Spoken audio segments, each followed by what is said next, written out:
Okay, in this video हम लोग solve करेंगे एक्सरसाइज 3.1 से क्वेश्चन नंबर 1 क्लास 10th की बात कर रहे हैं। तो हमारा क्वेश्चन क्या है? Altaf tales his daughter 7 years ago I was 7 times as old as you were then. Also 3 years from now I shall be 3 times as old as you will be. Represent this situation algebraically and graphically. Question समझ लेंगे। पहले पहले question क्या कह रहा है ठीक से देखिए। दो कंडीशन है हमारे पास में। अल्ताफ अपनी बेटी को कहता है कि 7 साल पहले वह उसकी उम्र का 7 गुना था, यानी कि 7 साल पहले उसकी बेटी की उम्र जितनी थी अल्ताफ की उम्र उसकी 7 गुनी थी। दूसरी कंडीशन ये है कि 3 साल बाद 3 years फ्रॉम नाउ, अब के 3 साल बाद उसकी उम्र उसकी बेटी की उम्र की 3 गुना हो जाएगी। अब हमें इन दोनों चीज़ों को, दोनों कंडीशंस को एल्जेब्रिकली भी रिप्रेजेंट करना है और ग्राफिकली भी रिप्रेजेंट करना है। तो उसके लिए हम लोग क्या करेंगे? सबसे पहले हम लोग मान लेंगे कि अल्ताफ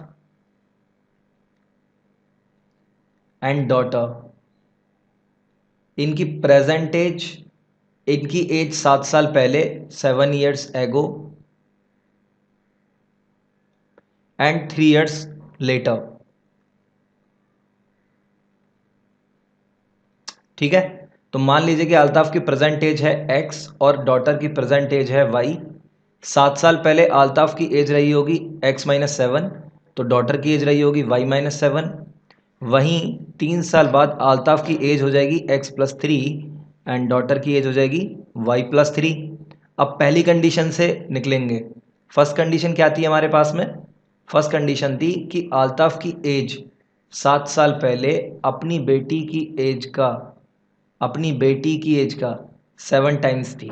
ये हो गई हमारी पहली कंडीशन। इसको सॉल्व करेंगे तो हो जाएगा 7y-49 इक्वल्स टू x-7। थोड़ा और सॉल्व करेंगे तो क्या बनेगा हमारे पास?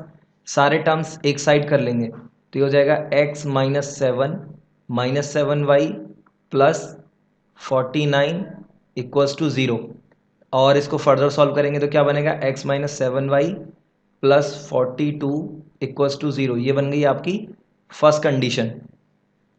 अब बात करेंगे सेकंड कंडीशन की। सेकंड कंडीशन में वो कह रहा था कि 3 साल बाद अल्ताफ की एज 3 साल बाद उसकी बेटी की एज का कितनी हो जाएगी?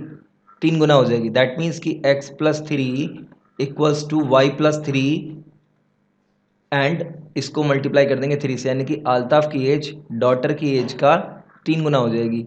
इसको भी सॉल्व करेंगे तो ये हो जाएगा 3y+9 x+3 और इन सबको एक साइड कर लीजिए तो क्या हो जाएगा? x-3y ओके और -6 इक्वल्स टू 0। तो ये तो हो गई दो कंडीशंस हमारे पास में।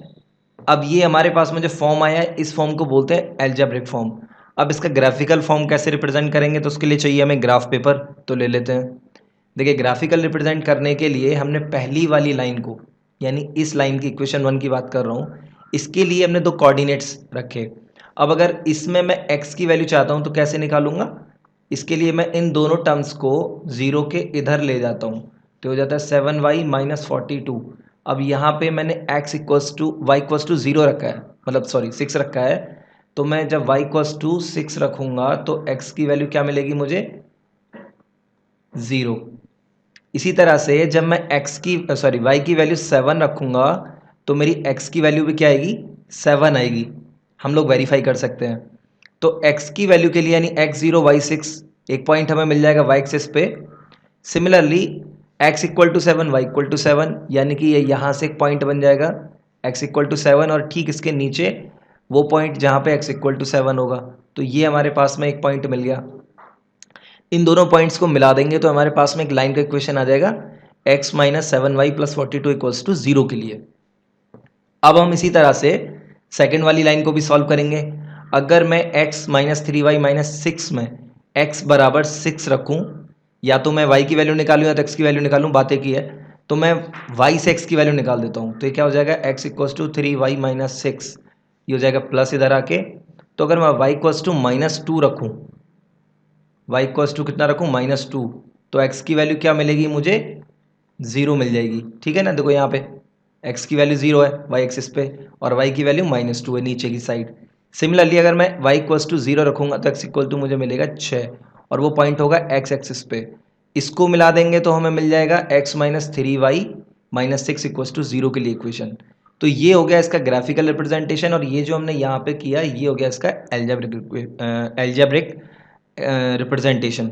तो इस तरह से हमने क्वेश्चन को सॉल्व कर लिया। And thanks for watching this video. आशा करता हूँ कि आपको वीडियो पसंद